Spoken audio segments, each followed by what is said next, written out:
Hello, I'm glad you're here for today's tutoring session of History of Magic 101. As a first year, the lessons might seem a little bit daunting.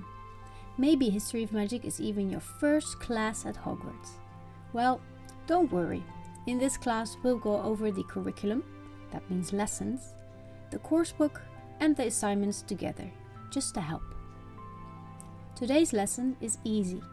It is just an introduction of the course and the professor. Our professor is called Professor Everby, but some of the classes are written by the previous professor, Jacob Balog. If you have questions, you can contact Professor Everby with an owl, although I recommend going to the professor assistants first, because the professors are usually quite busy. An important note for this course is the course book, A History of Magic by Bathilda Bagshot. It can be found in the library.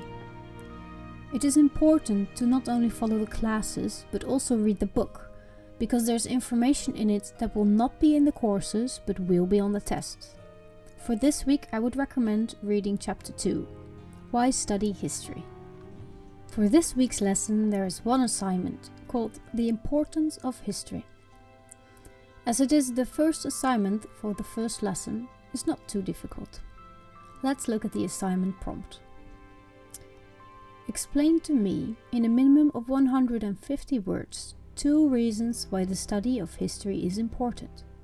Why should people take history classes? Use logic and at least one example to support your argument. If you think we should study history of magic to make us smarter, provide an example or some proof of how studying history has made a person smarter. Hint: you may not use this as one of your 2 reasons to study history. Most importantly, be sure to include references to the wizarding world. Muggle history is all well and good, but this is history of magic. Also, keep your spelling and grammar in mind.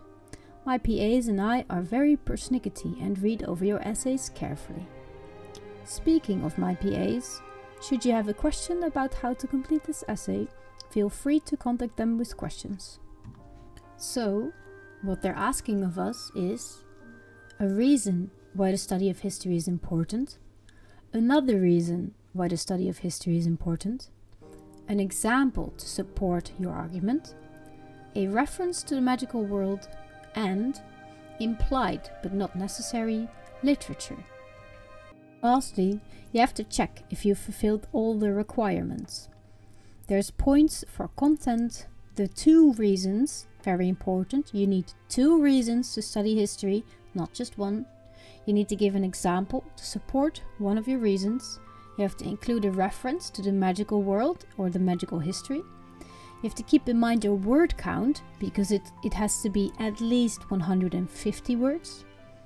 And you have to keep in mind your spelling and grammar. If you are missing parts or if you don't have enough words, points will be taken off your grade. Well, that will be all for today. Good luck on your assignments, and if you have questions, you can ask me or one of the professor assistants. Good night.